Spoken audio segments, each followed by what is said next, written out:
Welcome to the United States of Tiffany. Our commentary offers a humorous take on wrestling. Please note, we're not bullying or attacking the wrestlers.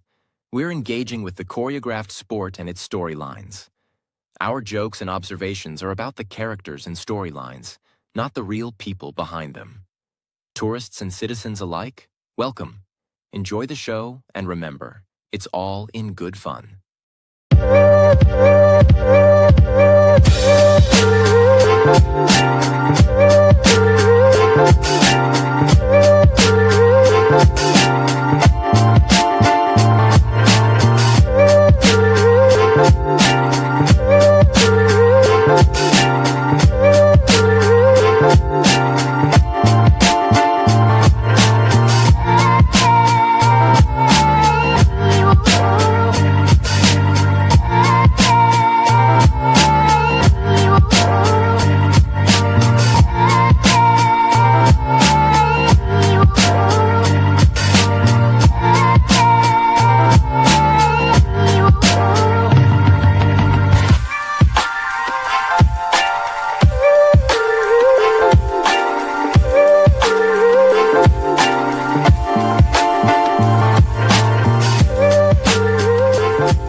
Well, Raw wasn't a bad show. We can definitely attest to that. It was far from it. We're gonna talk about Monday Night Raw, but first,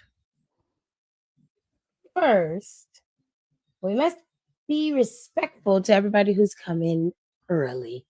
So, top commenter of the day. The top commenter of the day is very simple. Whoever comes in first after I actually go live gets top commenter of the day. And who was that? Dun, dun, dun, dun, dun, dun, dun, dun, dun, dun. When I went live, Kayla was the first one in, and then it was Janelle, and then it was Mika. Everybody else was already sitting in the live right before I went in. But thank you guys so much for being here early. To Louie, let me see, Kira, Lil 1316, Keisha baby girl, hey Keisha girl, and then we had Chili Pepper. You guys were in here a little too early to get top commenter of the day, so you get a quiet honorable mention. All right, but everybody else, thank you for coming in on time.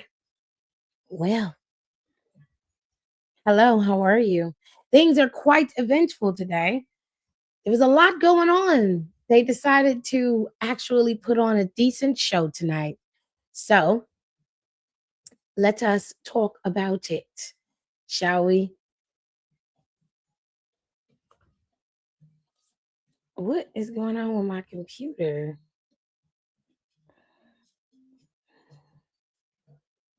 Like, is you cool? You know what I'm saying? Like, how was you cool? All right. I finally got her to stop acting a goddamn fool. So we're gonna take this off and we're gonna talk about Raw. They did not put up any graphics on the WWE website. I didn't see any over on Twitter, even though there probably are some up there now. But there are a few things that were set up for the very near future with us, and Monday Night Raw's landscape has changed because people returned today, a lot of returns today, but not only returned, people have been set up for feuds. So let's go through it. Roman Reigns had a little tit for tat session with LA Knight, and unfortunately for Roman, there is a juggernaut that's in the room here. Okay. Roman is not going to be able to take on LA Knight head on, mic for mic, bar for bar. That's not going to be an easy feat. You're dealing with a superstar who's main character work rests in his ability to talk for Roman, and he got exposed today badly. Because even though Roman usually could say the shit he said and just walk away, and any other superstar would have just let him leave, LA Knight came back and was not hesitating, didn't stutter, didn't do shit.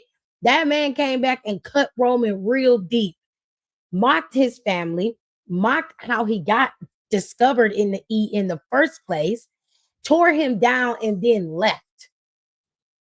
It was beautiful. I have to give him a to him. It was well done. It was well done. Okay. I doubt if they had new writers, honestly. Hello, how are you? We're talking about Raw. My day is good. Thank you. Thank you so much. Okay.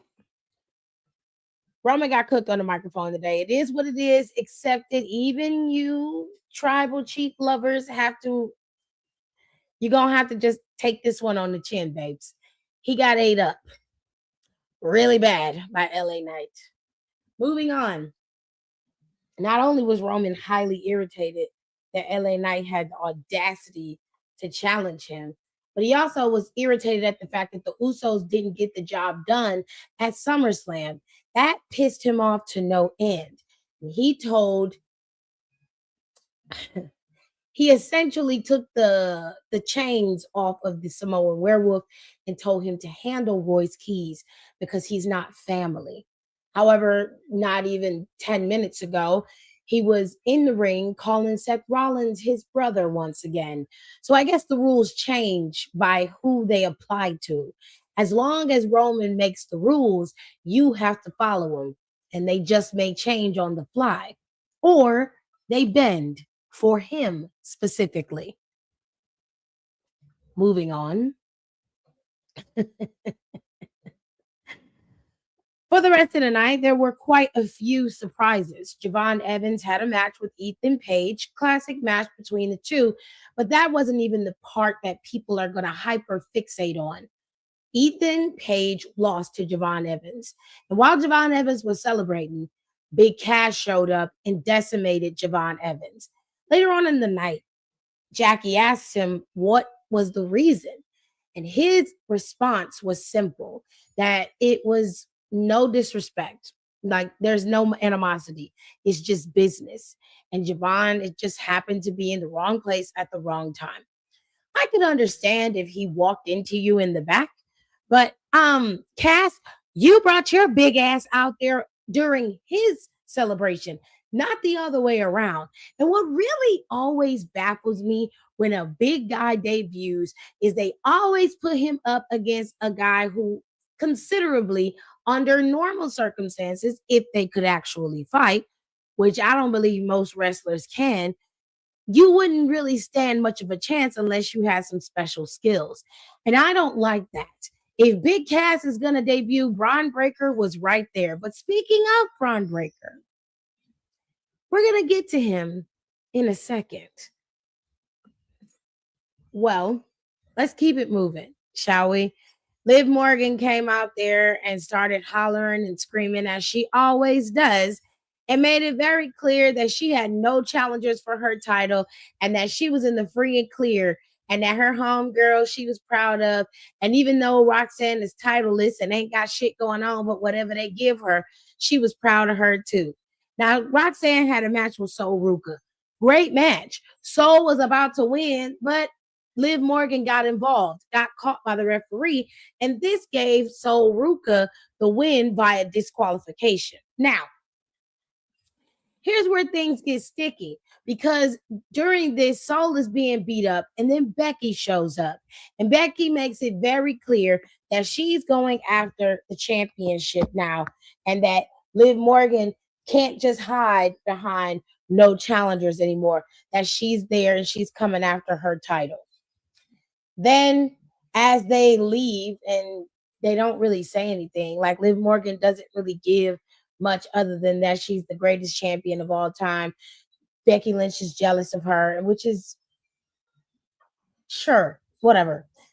Then she's like, we're leaving. We don't want to have anything to do with her. We're leaving. And then all of a sudden, Stephanie Bakir's music hits and they run. She runs into the ring and there's fire in front of her and fire behind her. And Stephanie is paying Becky Lynch no mind while Becky's sitting on the top of the ring post. As they escape and Bakir gets rid of the rest of Judgment Day, she realizes that Becky is still in the ring and the two of them are having words.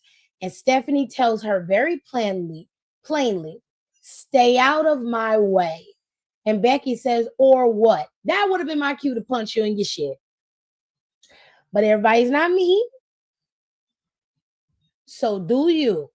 But in the near future, I suspect that Becky Lynch and Stephanie Bakir will be battling it out to take on Liv Morgan, more than likely at the Money in the Bank pay-per-view or Sunday night main event in Atlanta.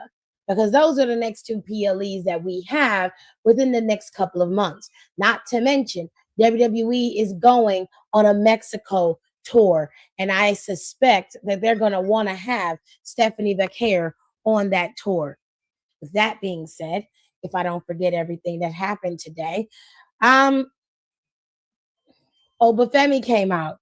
And basically what he said is that Brock Lesnar set up a test for him to see if he was ready to take his spot. And he said, at first, I thought it was jealousy. I thought that he was just trying me because he didn't understand. But really, reality, he was testing me. And I passed the first test and then I passed the last. So now that Brock Lesnar, I've earned his respect and I want to thank him for everything he did. He also told Paul Heyman to pass that message to Brock Lesnar, to which Paul Heyman was incredibly respectful, a little too respectful. Very, very scary work. Because right after that, Oba does his promo, and then we hear Braun Breaker's music. Braun comes out there, and he stares down Obafemi for I don't know how long. And this stays that way, even into his match with Joe Hendry, which Joe Hendry did a pretty decent job going up against Braun Breaker. But Breaker ended up not being able to even fully compete. He speared Joe Hendry, pinned him, and then continued to stare at where Obafemi was, not where Obafemi is. Now, I don't know about you, but it looks to me that Braun Breaker is quite angry that the torch was passed to Oba instead of him. But if we're being 1,000% honest, Obafemi has the aura and you don't. Obafemi has the ability to talk on the microphone and you don't. Obafemi has the showmanship. You do, but it doesn't compete where it doesn't compare. I'm sorry. But even as a Steiner, you've got to put in a little bit more work. With that being said, it looks like there are quite a few feuds set up from Monday Night Raw. Big Cass has returned. He took out Javon Evans. Liv Morgan has more than one problem on her hand, and I suspect very soon that there will be 3 problems on her hand if they play their cards correctly. And then you have Obafemi and Braun Breaker. Then, after the match, Austin Theory, he was attacked, but Joe Hendry was getting attacked by Austin Theory throughout the match. Austin Theory came into the ring and attacked Joe Hendry and was mercilessly beating him down. That's when Akira Tozawa came in and took him out. And he said this was for Oba. Because if you recall, they beat the crap out of Oba. And of course, Maxine helped them. Yet, when Akira was in there taking him out, I didn't see her get her ass in there. More than likely, it was because she barely had any clothes on. And here's the thing. I am all for you being a villain and a heel and everything, but why do you have to be half naked? Like, why do all your clothes have to be a part of the itty bitty teeny weedy committee? Like, what is going on? I don't understand the logic because you could be a villain and not have to take off all your clothes to do it. That's all I'm saying. I don't know about y'all. Some of y'all may enjoy it, but whatever makes you happy. But me personally, I just don't feel like you should have to be butt ass naked to be a bad girl. But whatever. What else happened on Monday Night Raw? A lot happened on the show, actually. Oh, Lord.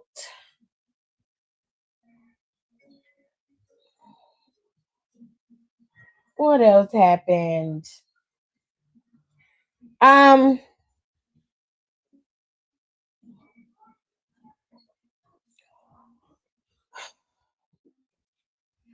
Now Royce and Jacob had the final throws of the show. We saw um prior to that, Chad Gable and Penta teamed up to go up against Dom and JD McDonough. I think they should have put that match in the middle of the show. I don't think they should have had it at the finals of the show.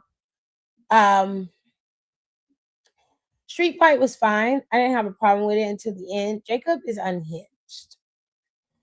Jacob beat the crap out of Royce, beat the hell out of Royce. It was so unnecessary, but he did. He beat the hell out of him. I don't think there was any other women's segment on the show. I think that was the only one. Am I missing anything? I feel like I'm missing some stuff. Somebody tell me in the comments what I'm missing because it's been a long day, is the best way to explain it. And I'm just like, I know I done covered everything, or at least I thought I covered everything.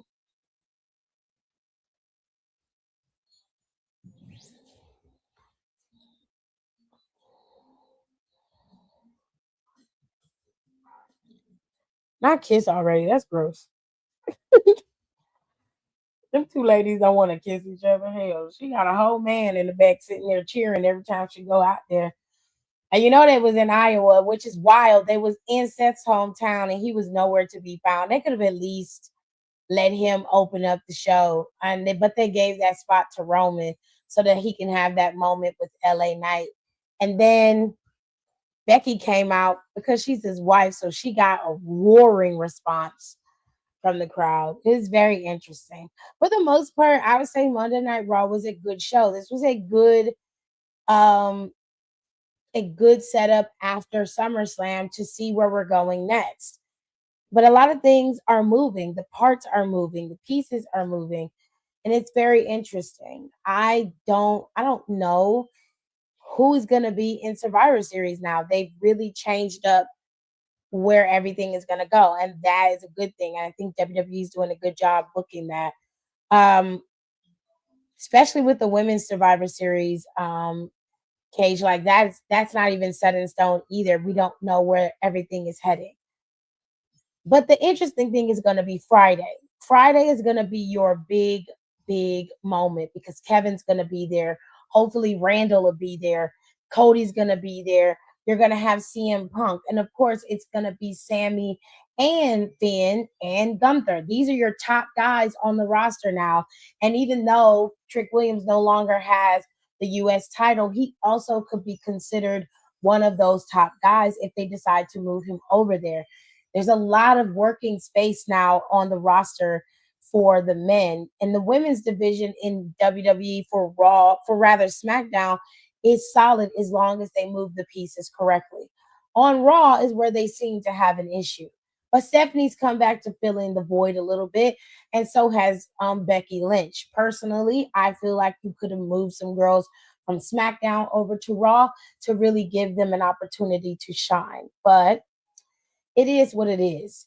Overall, I would say the show for Monday Night Raw, I give it a solid 8. I think that it was a solid show overall. I didn't have a problem with the show. I thought it was interesting, kept my um, focus on the show, and I truly enjoyed it. Now, what Kira's talking about, which I did remember that. I was just thinking if I forgot anything else in between the show. At the end of Monday Night Raw, if you turned it off before it went off, you missed Rey Mysterio talking to Roman Reigns. And Rey basically asked him, he said, I'm the GM of AAA and I want to run something by you right quick. And Roman said, okay, we'll step into my office. And the two of them walked away. leads me to believe that very soon you might see the tribal chiefs show up, or the Usos or the bloodline in general show up down in AAA. This could be a very interesting time. Now you have to remember that over on SmackDown, the Tongans are going after the tag team titles for both AAA and the WWE SmackDown Championship. So this could lead to some Tongans versus Usos type of situations. And I might like that. I might like that a lot. You know what I'm saying? But, who knows? Who knows what's happening? Anyways, there wasn't really much to talk about in terms of how everything went down, but there was a lot to talk about in terms of how people came back and what it set up. Now, if WWE isn't as transparent as I believe, my thoughts could be just, thoughts in the wind for now. But obviously, it looks like Stephanie and Becky are going to be entangled in something, with Liv Morgan being the prize at the end. Personally, I think you should give that to Stephanie. It's owed to her, because if we're being real, she should have won at the last PLE, and she should have been able to be an interim champion while Liv Morgan runs around with the title and come back and they can face each other again. Now, you did it for Rhea. You could have did it for Stephanie Becker as well. Now, I think you should get rid of Liv Morgan, take the title off of her, put it on Stephanie, and then let Stephanie battle with Becky Lynch, rather than making Stephanie and Becky battle and then letting the victor of that go after Liv Morgan. To me, Liv Morgan shouldn't be the final boss. Out of all three of them, she is not the better wrestler. Stephanie is. And I liked her as a champion. I don't have a problem with Liv Morgan as a heel champion, but I'm just tired of her at this current point. Big Cass, I don't know what they're doing with you, but personally, I would have put you on Obafemi first. Now, I know a lot of people are like, well, Oba would have buried him. Not necessarily, not necessarily. But if you weren't going to do that, then you could have put him on Braun Breaker. I don't know, but I don't like him just beating people up. I hate that. I've always hated that trope. It bothers me. I wish Bronson Reed was back, because Bronson would be a good test of feet with Big Cass. So if Bronson was back, I would put him on there. But what's giving me great pause is Paul Heyman is not interacting with the Vision the way he used to. He's not talking to Austin Theory, Logan Paul, or Braun Breaker. They're not having conversations. And that's giving me pause, especially when he's giving Obafemi so much respect and admiration. I don't like that. That looks dangerous to me. Now, if Paul Heyman really wanted to do something great, he would become a manager for a woman. And if he wanted to, like, you can do like the video game and he can be Jordan Grace's manager, or he can be a manager for Ivy, really boost somebody who's at the bottom right now, who isn't being seen on television regularly, but needs that villainous heel boost that'll really get them over the top of the mountain.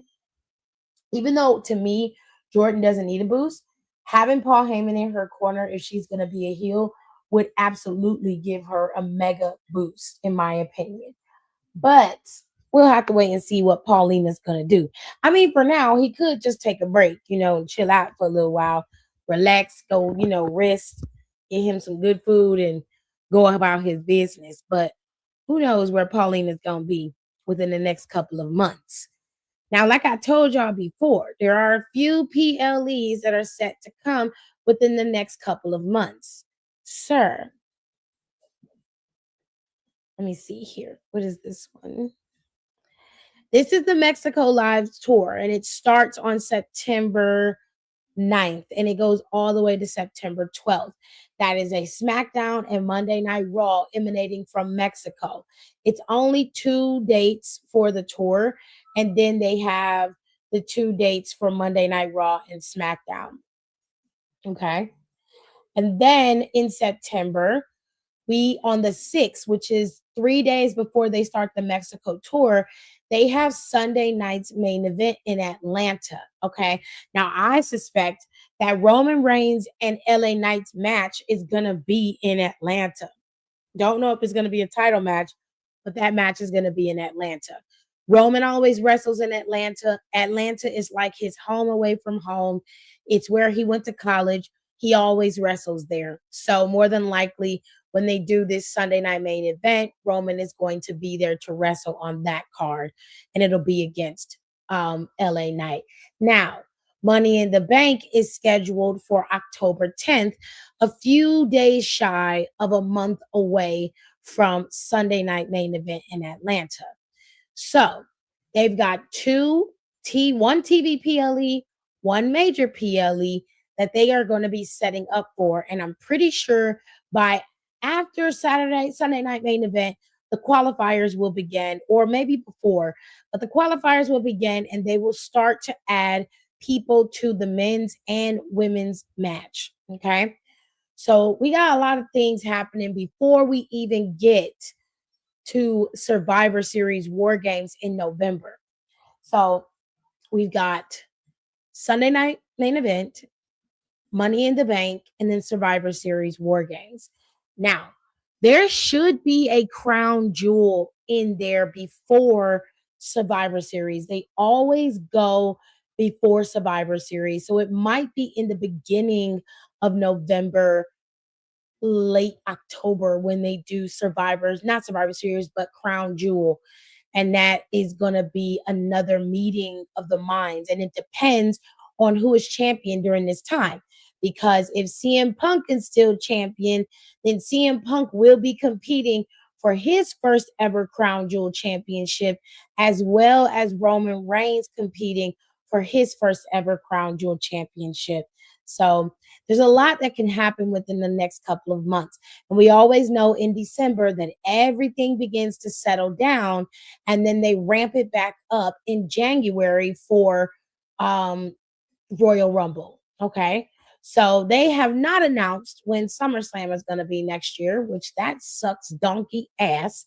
But I suspect that announcement will be in January, which is usually where they make the announcements. At least they did it last year.